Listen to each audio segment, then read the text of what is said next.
We have a slightly different schedule here today. I'm scheduled to speak at 11 o'clock till 11:45 on silver, and then have this open question and answer period from 12 until 1 or whenever.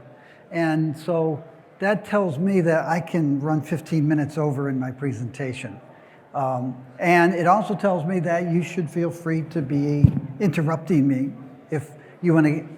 You can either interrupt me during my presentation with questions, or you can ask me to come back to them during the open forum if you stick around. My title today is Silver Realities. There's a lot of people who say a lot of things about silver and gold that are just not true. And I want to focus today on the real silver market: supply, demand, investment demand, inventories, prices. Last night we had a 2-hour presentation with Bob Coleman and Matthew Hunter and myself on silver conspiracy theories, the evidence for and against them. And we got into a lot of the nitty-gritty about the way silver trades. Silver is an industrial metal. It's used in a number of products, but it also it's a financial asset, and there are many trades that have nothing to do with supply and fabrication demand. We'll go through some of that stuff today again. And it was very interesting because all of the people who promote silver conspiracy theories, who could have come here last night and listened, learned, or said, hey, you're missing the point, blah, blah, blah, none of them were here. They don't want to know. So let's first dispel some unrealities. There is no unusual bank concentration in COMEX silver. You will hear people say, oh, the top 4 banks that trade silver on the COMEX have a large percentage of the short position that's unprecedented across commodities. The red line is the percentage of the short positions held by the top 4 commercial entities, banks or brokers or trading companies in silver. The blue, the yellow, and the other colors are copper, gold, platinum, and palladium. You'll see that platinum and palladium have a greater concentration of shorts in the top 4 than silver, and copper and gold slightly less. That makes sense because copper and gold are larger silver markets than the silver market, and platinum and palladium are smaller markets. But you don't have to limit yourself to metals.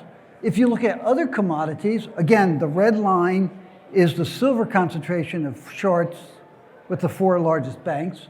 And you can see, comparing it to natural gas or oil or oats or soybean, silver's right there.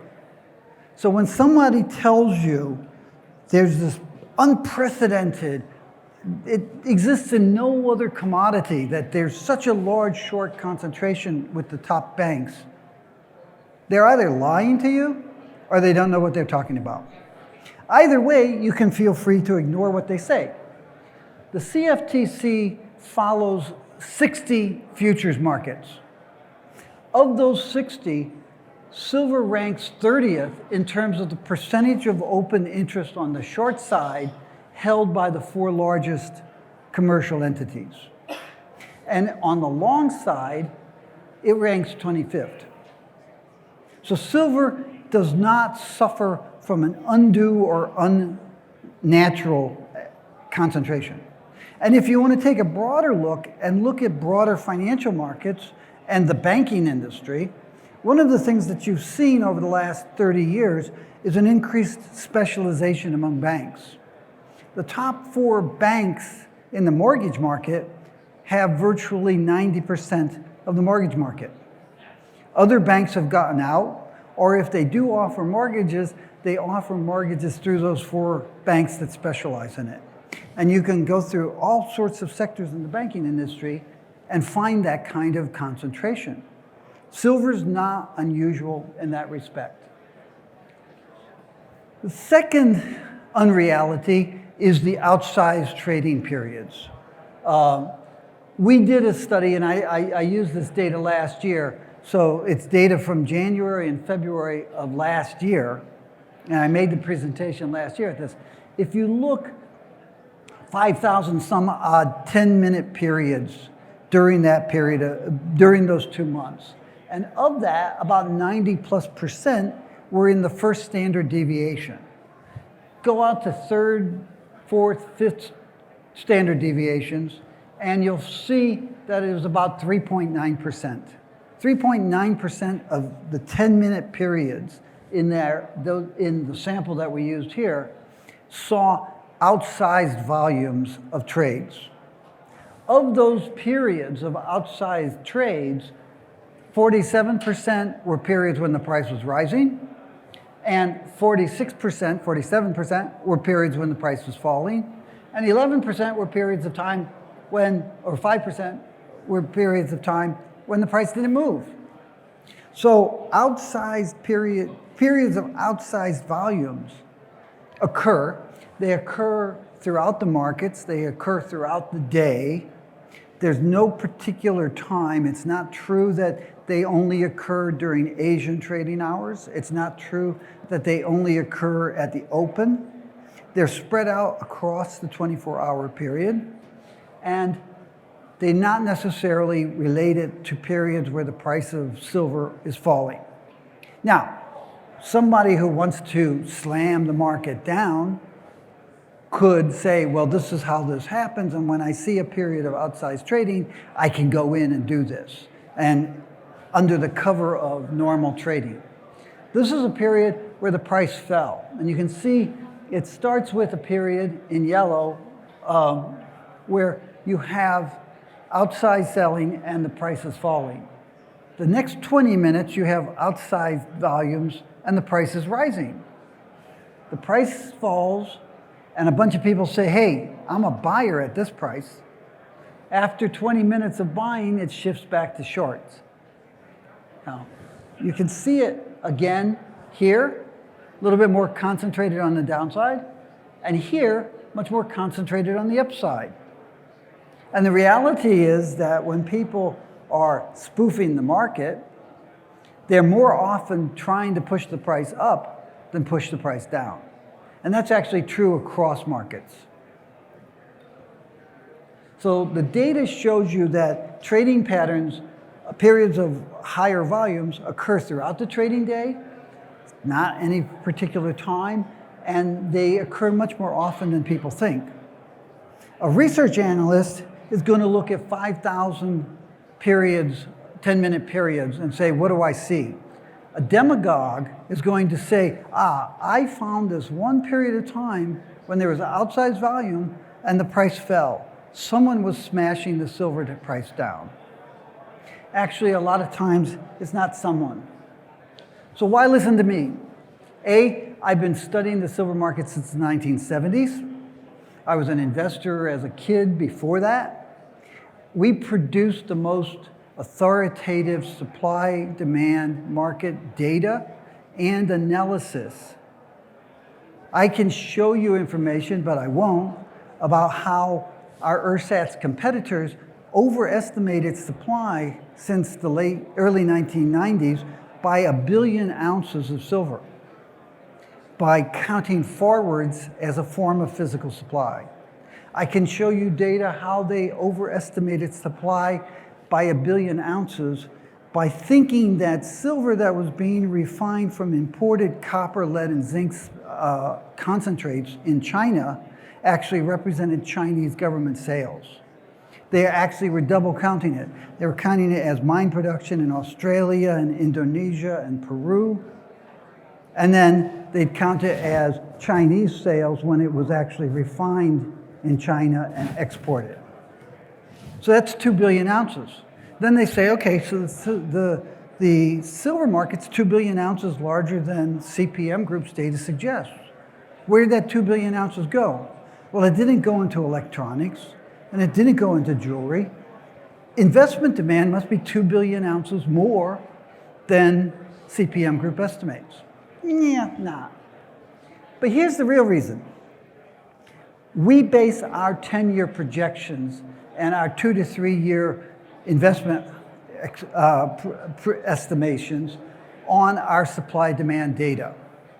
These are the buy and sell recommendations we've made since December 1980, when I started keeping track record, for an investor with a 2 to 3 year time horizon. You can see a pretty good track record. You can see from 1980 to 2005, we were back and forth. And then we said, okay, this is a good time. We were a little bit premature, but the price did start rising. In the last trading day of April 2011, when the price touched $49, we said sell, and we didn't say buy again until 2019. You put all that together, and you say, well, if I owned silver from December 1980 until now, that would be my return, the little red line at the bottom. And if I went long when CPM Group said, what, go long, and when they said go short, I just sold my silver and waited for a next buy recommendation. That's the next bar. You can see several 100% increase. And then if you say, I took CPM Group's advice, I bought when they said buy, and I went short when they said go short, you can see the return. And that's why you should listen to CPM Group. So let's talk about silver prices. Silver prices are down. You'll hear that they've been really hammered down. And if you look at this, the silver price is higher today, although it's gotten down to $17.80. Silver price is higher today than it was for most of the period of time from late 2014 into the middle of 2020. So if I just showed you a price chart from 2015 onward, the silver price is up very sharp. If I show you a price chart back to 2011, you can see, well, okay, briefly on an intraday basis, it touched $49 at the end of April 2011. And then it fell sharply for about 3 years. And then it fell really sharply. And then it's traded sideways. I don't think I have, yeah, I do. This is a longer term. Now, notice that spike in 1979, 1980. Notice how short it was. Notice how the price of silver came back down to where it had been after the spike. It stayed there for about 15 years. I'll show you why in a second. It started rising around 2005, got up to an even higher spike in 2011, came down with a thud, and then it started rising again in the middle of 2020 at the height of the pandemic. This is our economic outlook. I was talking to somebody this morning and I was saying that we think that the price of silver and the price of gold are going to rise sharply at some point when economic and political conditions get bad. And he said, they're not bad now? And I said, yeah, they're bad now, but wait around, they'll get much, much worse. When that happens, we think that the prices of gold and silver will spike higher. And you can see here, our expectation is 2024, 2025. So we think that for the next 5-6 quarters, silver and gold probably move slightly higher, but not sharply higher. But then maybe 2024, 2025, you could see a sharp price. It'll be like that. Anyone who tells you that the price of silver is going to $35 or $50 or $100 or $750 and staying there doesn't understand basic economics, and they surely don't understand the silver market. Talk about inventories. If you look at the amount of silver that's been mined over history, it's about 58 billion ounces. And the vast majority of that has been mined since 1900 with modern mining techniques by corporations, so there's good data. Of that 58 billion ounces, more than half of it is estimated to have been lost, used in products that were not recycled, actually lost, and is not there. That gives you about 24 billion ounces of silver that's still readily available to humankind. Of that 24 billion, the vast majority is in jewelry, decorative items, and religious objects. There's an altar in Bolivia that is 1 ton of solid silver, 32,000 ounces of silver in one altar. Of the silver that is still silver, i.e. bullion or coins, it's about 5.5 billion ounces. And you can see we had a period in the 1990s when it got very high, up to about 5 billion ounces, or into 1990, and then it fell for 15 years. And then it started rising again, and it's only recently gotten back to the levels that we saw in the late 1980s. But this includes that big yellow part, which is unreported, estimated inventories held by investors. And you can see that that's declined since around 2000, and it's been replaced by coins held by investors, and the little blue stuff at the bottom, which is growing, is ETFs. Because a lot of investors say, I've got a 1,000-ounce bar, and now there's a coin, so I'm going to sell my 1,000-ounce bar and I'm going to buy coins. Other investors say, I'm going to sell my 1,000-ounce bar and I can buy ETFs. They're cheaper and safer to hold. I can buy and sell them regularly, and I can, and I will. So we've seen a shift away from unreported bullion inventories in bar form into coins and ETFs. ETFs are reported. ETF holdings are reported. Coin production and sales are reported by the mints. Those things are visible. The stuff that's unreported has been largely invisible.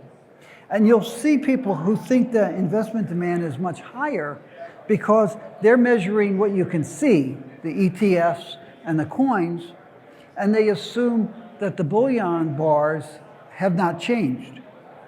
But a lot of the metal that's gone into ETFs and coins has come out of bullion bars. So there's a big discrepancy there. Now, the relationship between COMEX stocks and prices. This is really important to look at. Okay, first off, you can see the decline in COMEX inventories over the last year, since early 2011. It's gone from what, 450 to, I can actually look at it here. It went from about 400 million ounces to about 320, 330 million ounces. So about a 70 million ounce decline. But go back to the 1990s when you saw COMEX inventories fall from 275 million ounces to 70 million ounces. And look at that and compare that to the price of silver, which I may do on another chart. This is another way of looking at it. This is another way of looking at it. Registered stocks have declined, but they're still higher than they were for most of the period of time prior to 2019, 2020. And total COMEX registered and eligible have declined, and they are at a record level. Right? But let's go back here. Inventories fell from 1992 to 2005, 1998 at the COMEX. During that period of time, the price of silver traded between $3.50 and $5.50. Inventories fell sharply, and the price of silver did nothing. Now, look at the period 2016, 2017 till 2020, and inventories shot up. And what did the price of silver do? It shot up. So if you're an investor and you want to see higher silver prices, you should be hoping for rising inventories, and you should be worried if you see falling inventories, because falling inventories have correlated and corresponded with flat silver prices at very, very, very low levels. But rising inventories have correlated with rising prices. Now, I won't bore you with the details, but that's the simple reality. Anybody tells you inventories are falling and the price of silver is going to rise, they really need to do their homework. Now, London only started reporting its inventories in 2016. They were about 950 million ounces. They got up very high during the lockdown, and they've come down back to almost to where they were when they first started reporting them. And unfortunately, we don't have data from before 2016 to show you that that was actually already a high level. The other data on the right-hand side is Shanghai. This is the silver that is held in Shanghai Futures Exchange depositories. And they only started business in 2011, 2012. And you can see that they're much higher, about 60% higher. This is the relationship between silver deliveries and inventories. A couple things. Look at the blue lines at the bottom. Those are deliveries. Look at how high deliveries were in the 1980s and 1990s compared to where they are now. In the 1990s, silver was used in photography, and tens of millions of ounces a time would move through COMEX inventories, get delivered onto the COMEX, get taken off of the COMEX, and delivered to photographic company manufacturers, electronics manufacturers, and other silver users. That process, that policy, that practice of using the COMEX to take delivery for fabrication purposes went away around the year 2000 and diminished. So deliveries are much lower than they used to be, and inventories as a percentage of deliveries, which is what's important, are enormous. You don't have any scope for squeeze on the silver market on COMEX. And anybody who says that you can squeeze it doesn't understand it, and they've never seen this chart where you see how the deliveries as a percentage of inventories went from 30, 40, 50, 60, 70% to less than 10%. Consistently less than 10%. It's just not there. Now let's talk about the real market. Inventories and investors. This is the optimal role of silver in a portfolio. Standard portfolio analysis. You start with a portfolio that's 50% stocks, 50% bonds, and you say, let me take 5%, 2.5 out of each, and put it in silver. And what's my risk-reward ratio? And that's the bottom of the line. And you can see one is T-bonds and one is T-bills. Let's look at the blue one, which is T-bonds. 0%, you have about a 5% risk variance, volatility in your portfolio on a monthly basis, and about 7.5% return on a monthly basis. You add 5%, the return goes up, and the risk doesn't change.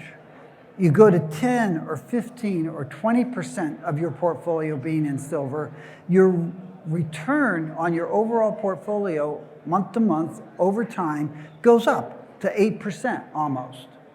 And your risk goes up to 6%. So you're increasing your probable return more than you're increasing your probable risk. And you really have to go way up there to about 35 or 40% before you're increasing your risk more than your return. So the optimal role of silver in an investor portfolio is about 20%. Very few people are bold enough to have 20% of their wealth in silver, but that's what the historical performance from 1968 to 2021 suggests. This says 2019, September 2019, but it's pretty much the same. This is silver, changes in silver inventories. This, I showed you the levels. These are the year-to-year changes. And one of the things about silver that you'll see, if you looked at this chart for gold, there are 3 years since 1968 when investors were net sellers of gold. And they were net sellers of 500,000 ounces to 1 million ounces. When investors are bearish on gold, they buy less gold. When investors are bearish on silver, they sell silver. So in the 1960s, when we were coming away from the period of time where silver prices were fixed because they were silver certificates at $1 an ounce, and the melt value of silver coins was $1.29, and the Treasury got out of using silver as money by 1967, and the price of silver started rising. And investors bought a lot of silver, those blue bars all the way on the left. 1970s, the price has risen, and they start selling silver. And they don't start buying on a net basis until 1980, when the price has gone from $5 to $50. And they say, oh my God, the price has gone from $5 to $50. And then the next day, it fell. And by April, it was $16. And people said, yes, but it was $50. Silver was $50. Ergo, ipso facto, without a doubt, silver is going to go back to $50. And for almost 10 years, they bought enormous amounts of silver predicated on the theory that silver was going to $50. And it went from $16 to $5 to $3.50 during that period of time. So by 1990, investors were not net buyers, they became net sellers. And from 1990 to 2005, they sold on a net basis about 1.5 billion ounces. But I want to focus on this one year, which is 1998. In 1998, a very telling story. Net sales were about 171 million ounces of silver. Berkshire Hathaway in 1998 took delivery of 129.7 million ounces that it had bought on a forward basis in the London market in 1997. Now let me stop there. Berkshire Hathaway bought 129.7 million ounces in London over-the-counter forwards in 1997 for delivery in 1998. They didn't buy a single ounce on the COMEX, and they weren't involved in the Salomon Brothers jerking around the options market in 1993, 1994. They had nothing to do with that. They bought in the forward market in 97. They were taking delivery in 1998. They took delivery of 130 million ounces in a year where the net sales were 170 million ounces. That means that gross sales by investors in 1998 were 300 million ounces. Right? So when you see these really outrageously high numbers for investment demand these years, or investment sales in the past, they're looking at gross investment sales or purchases. They're not looking at the net. You can see then in 2005, investors became net buyers, and they went from net sellers to buying 10 million ounces, then 20, and then 120, and 150, and almost 200 million ounces on a net basis into 2011. And the price of silver rose. As they started buying less, the price of silver fell. As the price of silver fell, they bought even less. And then starting in 2020 and 2021, they started buying more again. They went to over 50 million ounces on net purchases, and the price of silver started rising. Investment demand for silver is the primary determinant of rising or falling silver prices. Silver coin sales, very low for many years. They rose during that period, 2005 to 2011. As I mentioned earlier, one of the things was that once the silver price got over $5, a 1,000-ounce bar, or actually when it got over $10, a 1,000-ounce bar cost $10,000. And there were issues about that threshold, so people would sell their bars and buy coins, and that would give them a tax loss because the coins cost more than the bars. So there was no profit to pay taxes on. And then they had silver coins that they could sell at a sub $10,000 threshold. That was one of the reasons why that was happening. And you also had the ETFs growing at the same time. And the ETFs, you can see this big increase once the ETFs started. And part of that was fresh buying, but a lot of it was people, as I said earlier, who had those 1,000-ounce bars, and they said, you know, honey, get that 1,000-ounce bar out of the basement. So they sold the 1,000-ounce bar and they bought ETFs. And the ETFs for silver are very interesting because they're very sticky.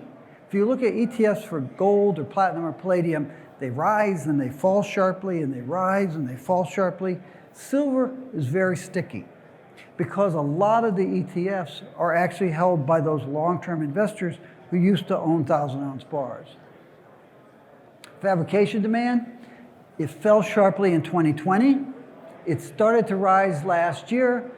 This year it's rising a little bit more, but it's still not back to pre-pandemic levels. Photography at the bottom used to be the largest use. It's pretty much gone away, but we still use about 30 million ounces a year in various photographic applications. One of the bigger uses, the maroon stuff, jewelry and silverware, which is really like 4 different markets. There's decorative jewelry, decorative silverware, silver jewelry, and decorative items that are bought as quasi-investment pieces, and a variety of other applications. Blue, electronics and batteries, and the yellow stuff there, you're starting to see solar power at the very top. I'll break it down a little bit more.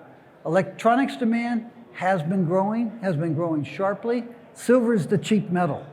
Silver has replaced palladium in semiconductors and connectors used in a variety of things, anything that's electronic. In many cases, you used to use palladium. Now you use palladium-plated silver, or you use silver directly. So electronics is growing. Silver use in the auto sector shows up in our data primarily in the electronics because that's where it is. It's risen sharply over the last several years. It's not because of electric vehicles, it's because of auto manufacturers loading down the cars with electronics. Electric vehicles probably will use about, typical car today uses about an ounce of silver. And electric cars, as we now expect them in 10 years, will probably use 1.5 to 2 ounces per car. So you're looking at a 50 to 100% increase in silver use per car. And you're probably looking at more cars being used, but you're not looking at like an 8-fold increase the way some silver promoters suggest. It should be good for silver, but not as good as some people would like you to believe. And solar panels has gone from nothing to about 118 million ounces a year right now. And that's going to continue to grow on a worldwide basis. Supply peaked around 2016. It was declining. The pandemic and economic lockdown, the shutdown of various mines reduced silver supply in 2020. It came back almost to pre-pandemic levels last year, and it's off a little bit this year in terms of mine production and secondary supply.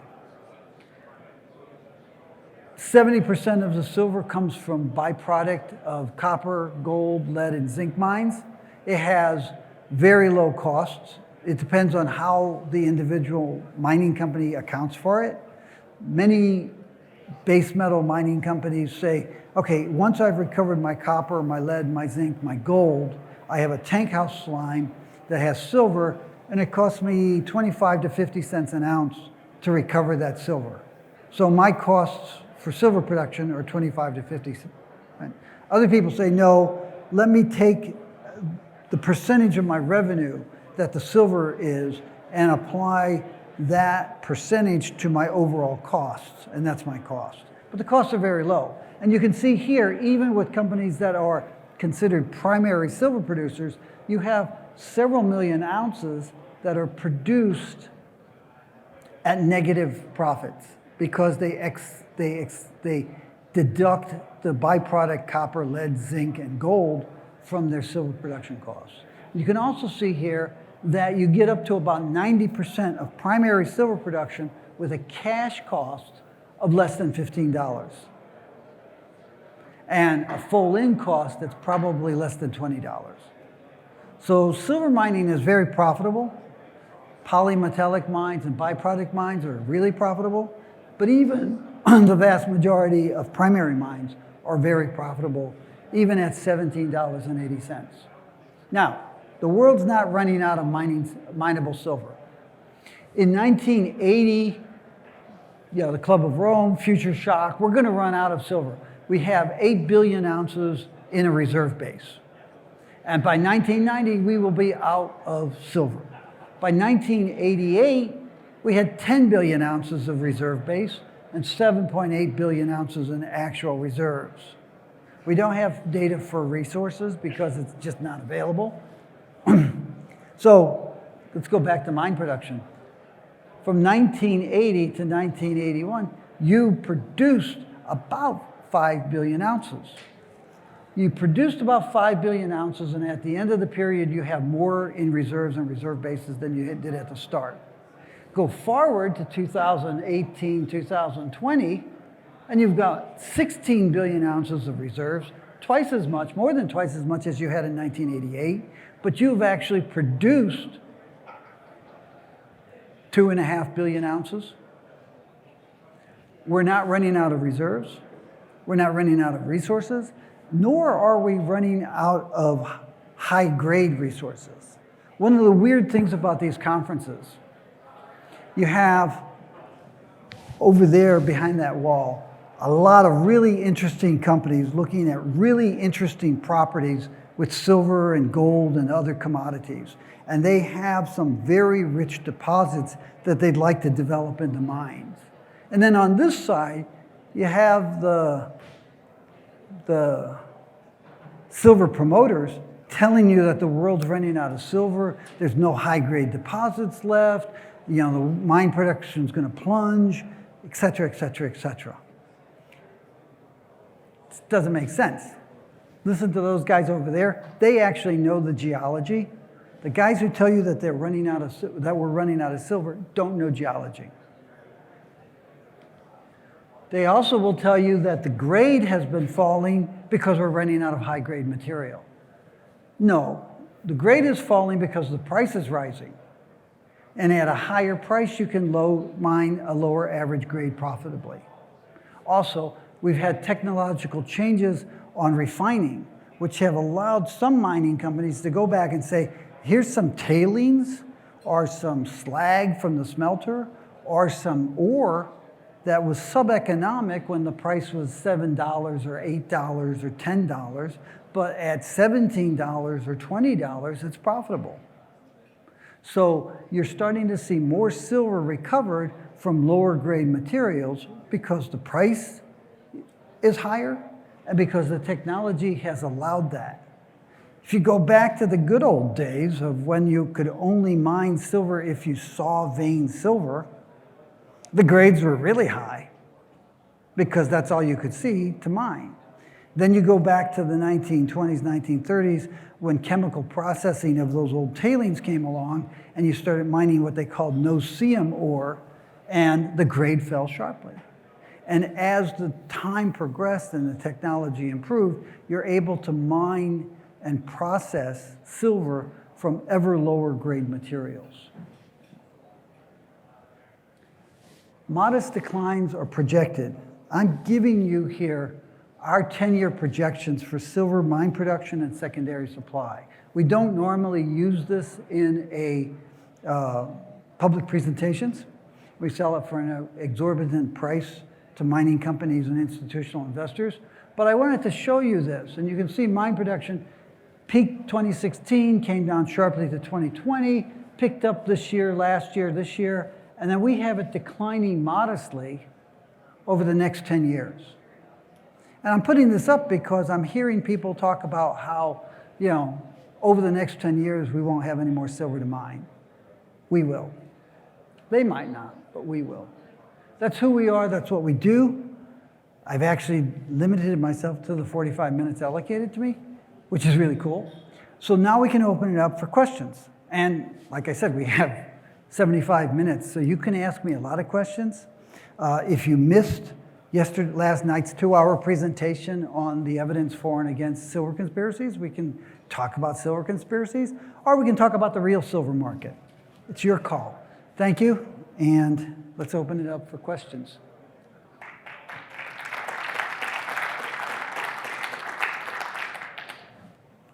Yes? I stepped out for a minute, so you may have talked briefly, but I saw you speak last night on the silver conspiracy stuff. A lot of that had to do domestically here in the United States. Right. What about, over in Europe, and I know London and stuff, any market manipulation or anything going on over there? Well, yeah. Not to get down a rabbit hole, I was just curious, because it would seem like the guy from the CTFC or whatever it was. CFTC, yeah. He was talking, seems just focused domestically. I was just right. wondering if there was international surprise. It's interesting because, the CFTC is responsible for regulating U.S. markets. And sometimes they say, oh, no, when Gary Gensler was there, he said, no, we can regulate the British markets and the European markets too. And the Brits and the Europeans said, no, you can't.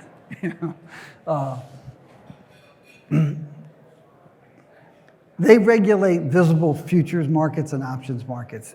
Overseas, in Europe, China, England, you have, okay.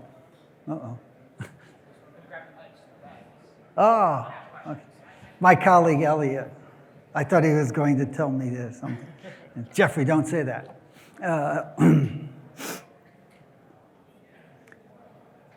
No, I don't really see, look, markets can be manipulated in small ways. Spoofing exists across markets, as we were talking about last night. Spoofing has an effect of affecting the price for a minute or a few minutes, definitely less than an hour. You don't see evidence of anybody talking about major ongoing suppression of prices. There are some institutional investors in Switzerland and England and Germany who may have believed that stuff, but mostly they get their information from North American purveyors of that information. Yes? Yeah, can you talk to stock market trends with the free float? Like, how much on these exchanges is truly available? I'm just trying to understand that dynamic. Could you speak a little louder? So I'm trying to understand what would be in stock market terms free float. Mm-hmm. You've got a huge amount of above ground inventory. Yeah. How much is that sticky? Right. What's trading and Right. Yeah, the free float, if you will, that is, we have this massive amount, and you can take that yellow stuff and you say, it's actually available to the market, but it doesn't change hands very much. And when it does change hands, it doesn't change hands as much as it changes form, right? So the free float is the COMEX material and the stuff in London and Shanghai. And I should point out the stuff in Shanghai, this is a fraction of the silver that we estimate in refined form in China. China has several dozen depositories throughout China, and they don't necessarily all link in with the Shanghai Futures Exchange. So there are hundreds of millions, if not a couple billion ounces of silver that is ostensibly free float. And you have to look at, in the futures market, you look at the trading volume, but you also look at the open interest. And the open interest is a fraction of what the trading volume is because that metal, those contracts trade back and forth. And in the OTC markets, you see the same thing. So I don't have the data here in this, but it's in our silver yearbook where you look and you see these enormous volumes of spot trading back and forth in the London market. I'm not sure what the numbers are, but it's a lot of silver that trades back and forth. But it's the same silver and over again. So you're probably talking about, if I had to put a number in it, between 1 and 2 billion ounces of free float. And then you get into this whole argument of people saying, well, yeah, that silver in the ETF is not really available because those guys will never sell it. It's like, well, as Abraham Lincoln said, everybody has his price. Other questions? I had a relative pricing question. We'll save your voice. Got this? Relative pricing question, Jeff, if you could. Okay. It's gold-silver ratio. We in the sector watch it because the depth of the gold market is easier to get comfortable with where it's going in that, and as thin as silver is. We watch it for relative value. No, it's going back to 16. It's not going back to 60 probably. But do you guys do any work with that? And has there been any fundamental breaks in getting like oversold, overbought sort of comparisons? Thanks. Yeah. We look at the gold and silver ratio because people want to know what it is. We don't put any credence particularly into it. Well, in 1978, 79, I was saying that I thought that the gold-silver ratio would go to 16 to 1.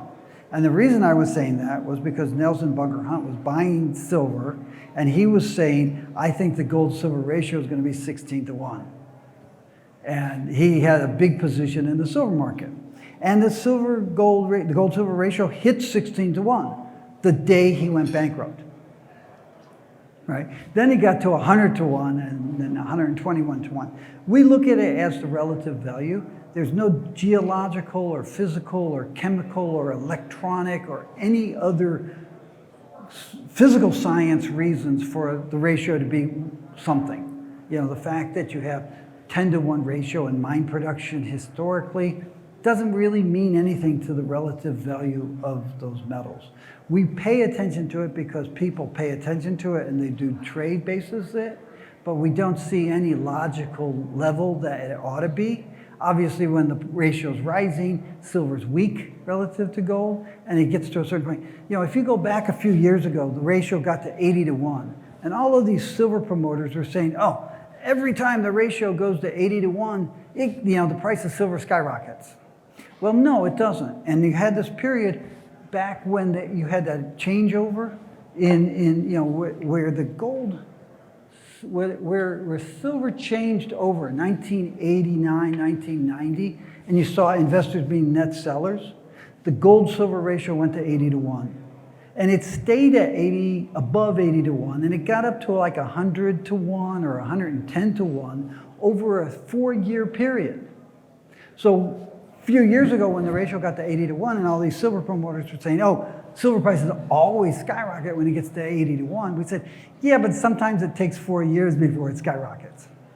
You know? And this time it got to a record ratio of like 120 something to 1 before it reversed. So we do pay attention to it, but it's just a measure of the relative value. And we have a more bullish outlook for gold prices than silver prices for a variety of reasons. So we expect that ratio to stay high. Not because the ratio ought to be high, but because we think that gold prices will be stronger than silver prices. When people ask us, what's your gold-silver ratio projection? We take our 10-year projections for gold prices and our 10-year projection for silver prices, and we divide them. Other questions? You volunteered. I did.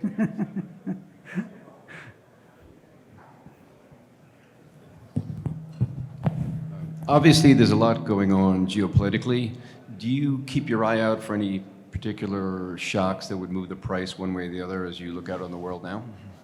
Yeah, I think the political issues, both internationally and domestically in a number of quarters, are extremely worrisome to me. They're more worrisome to me actually than the economic and financial situation. And I'm very much concerned about it for a variety of reasons. I'm looking at US domestic politics.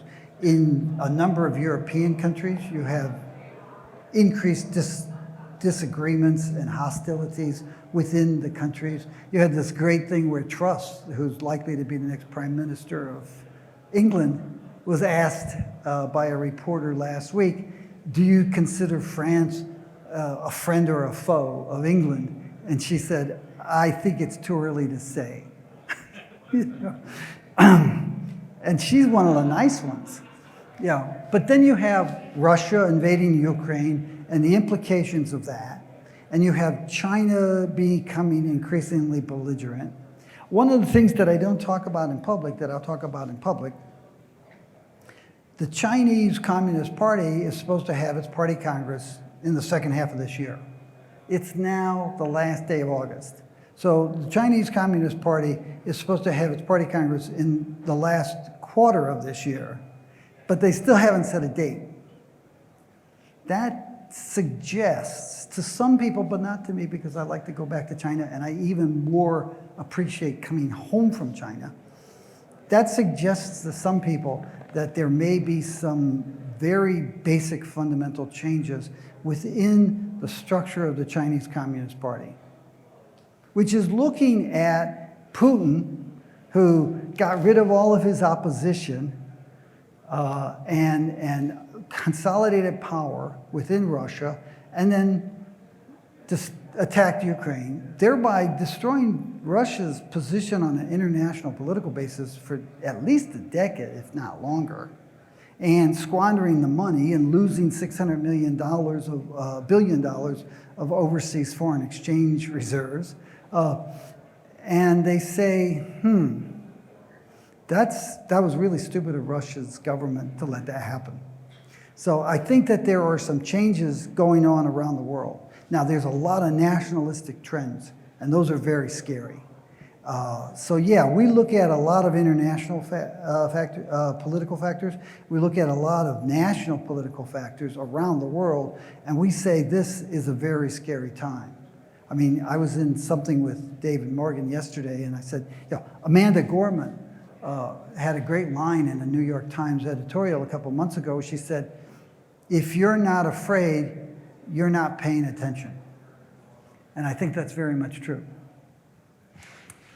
So implications for the metals? The implication for the metals is there's going to be greater uncertainty, and that's going to be reflected in higher investment demand and ergo higher prices. Now, if those other people are right about a sea change in Chinese politics, that could lead to a period where there's greater uncertainty, but it's more positive uncertainty.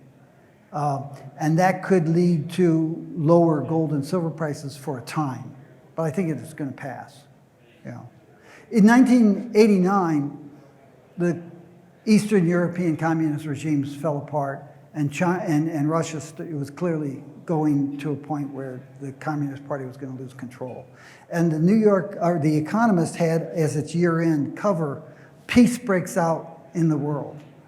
And in January of 1990, Fraser Fell, who was the chairman of Placer Dome, asked me to write a speech for him about politics. And I wrote this thing and I said, okay, peace broke out and the world is definitely safer today, but here are 5 things to watch out for. Domestic US politics and deterioration of the United States international relations with other countries around the world. What happens in a post-Soviet Russia? What happens with a rising China, both domestically and internationally?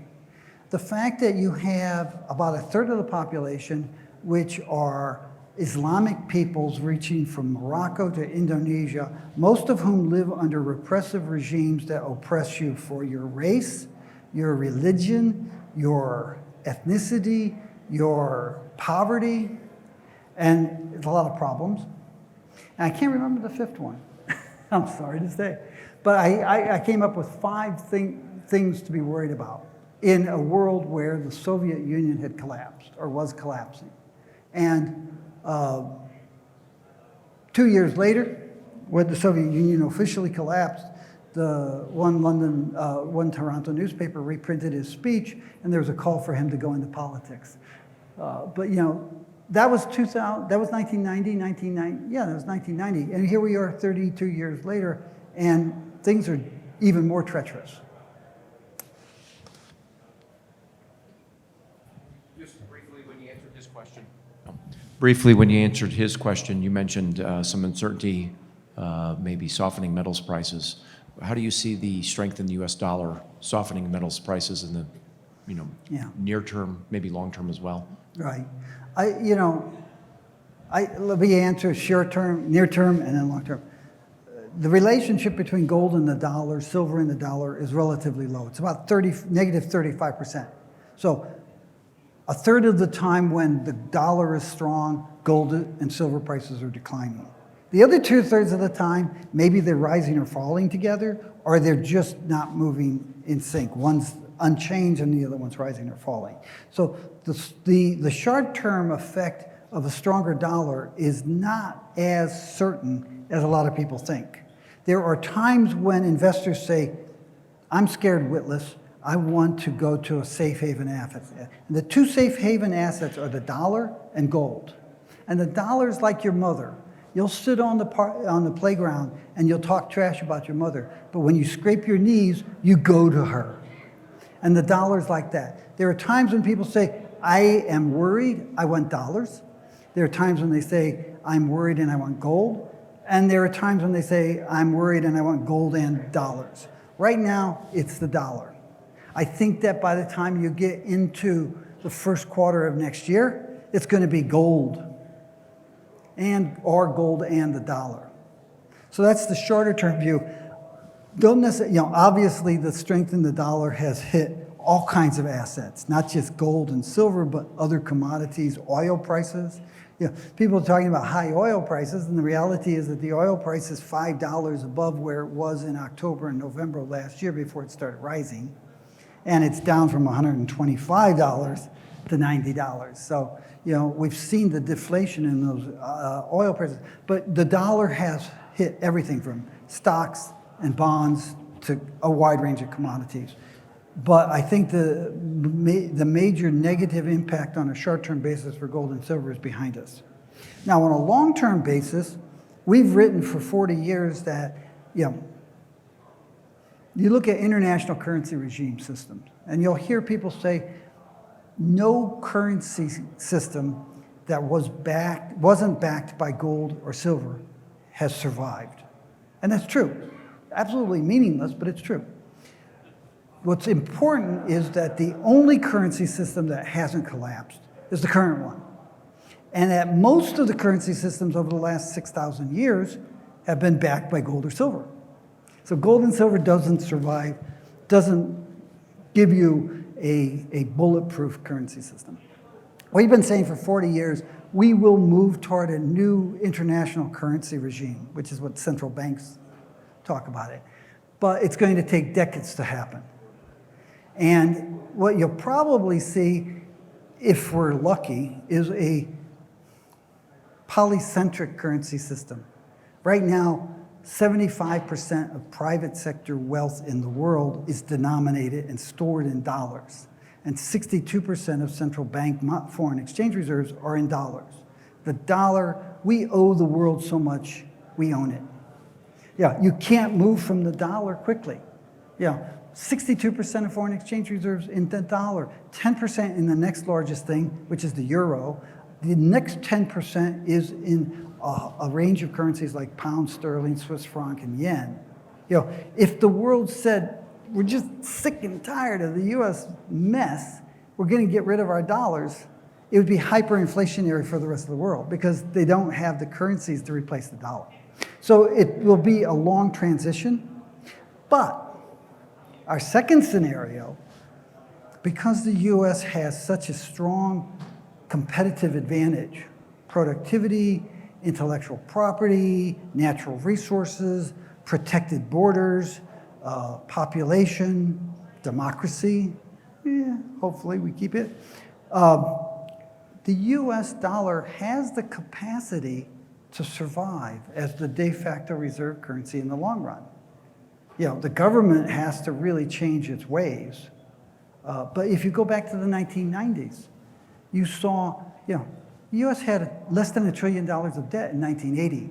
By 1993, it was probably around $15 or $16 trillion in debt. And we had a $320 billion deficit.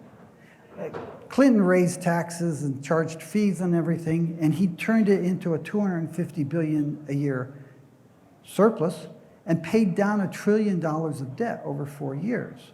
And the dollar skyrocketed because every guy said, whoa, if you just get the right actuarialists at the IRS, you can actually turn the US economy around. W came in and completely destroyed that stuff, and we went back to a $450 billion deficit on the way to a $1.7 trillion deficit, to a $3.7 trillion deficit, and $31 trillion in debt. But if the US government and people got their act together, they could turn this around, start paying down the debt. And you don't have to pay off the debt, you just have to show that you can pay it down. And once that happens, the same thing happened in the late 1990s. The dollar rose very sharply then. The dollar could reestablish its street cred and remain the de facto reserve currency for a long period of time. Partly because of the relative strength of the US. But the relative strength, it's like the gold-silver ratio. Relative strength of the US, we're the numerator, but the denominator is the rest of the world. And it's like, okay, let's say that you're really fed up with US politics and economics and oligarchic finance. Where are you going to go? France? In 2001, we had all kinds of financial scandals in the US stock market. Mispricing options, repricing options, Enron, the tech stock bust. And the NASDAQ fell 85%, 90%. New York Stock Exchange Index fell 45%. And there were all these scandals. And the US equity market was far less pristine than a lot of people thought. And I remember talking to foreign investors, like especially in the Gulf region. And I said, so are you shifting assets out of the US equity markets to Europe and other places? And they said no, because if the US was like the 100% mark, and England was 90%, and Germany was 85%, and France and Japan were 80%, and we realize you're not at 100%, you're 90%, we move the whole scale down. And it's not that we see the US as being,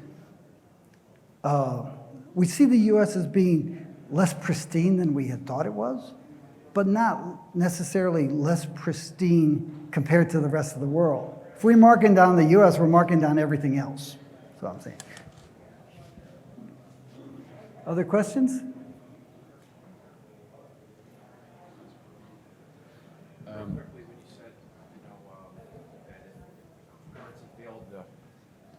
And real quickly, when you said that, if the currency failed or whatever, not using your words exactly, but the whole world would suffer, it's kind of like the US dollar is too big to fail?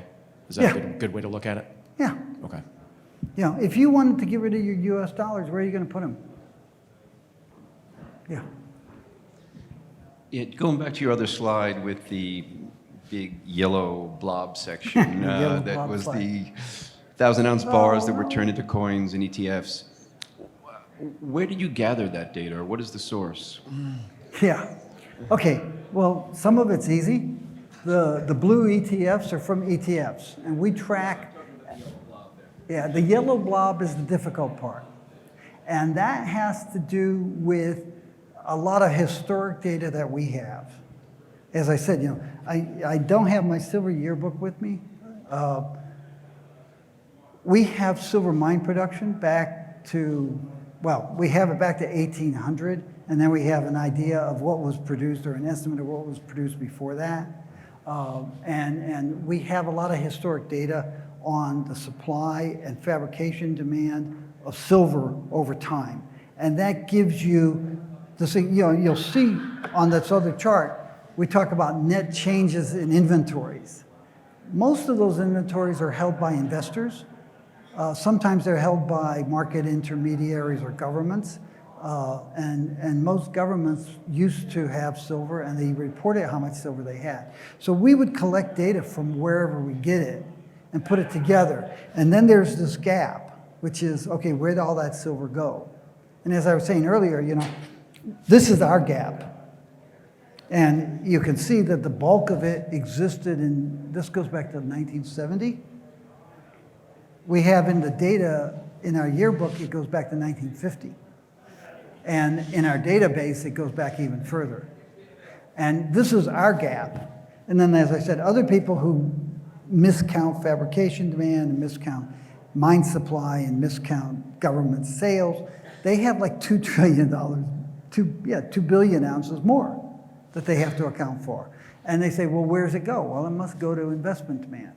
Yeah. But this is our best guess. And it does change over time. You know, we created the World's Silver Survey in 1990 for the Silver Institute. And they basically said, you know, you producing CPM Silver Survey, we'd like a stripped down version that we can give out free once a year. And we had an agreement with them for the first 5 years where we had total editorial control. And we came up with the manuscript for the first one and we showed it to them. And they said, oh my God, you're talking about how there's like, you know, 2 billion ounces. There's probably more than 2 billion ounces of silver in bullion. Could you say that's 2,000 million ounces? Because that sounds less bearish. And we said, no, that sounds like you're obfuscating the reality. If you look at this, since that time, we've said, no, we knew it was more than 2 billion ounces. We now think it was probably closer to 3 or 3.5 billion ounces, you know, or 4.5 billion ounces going back to there, you know. So it's our best guess.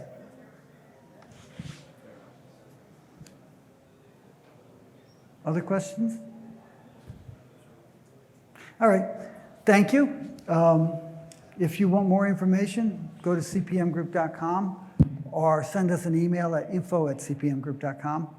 What we do is we provide information, data, and analysis and help people try to manage their exposure to silver and other commodities in a better way. Thank you.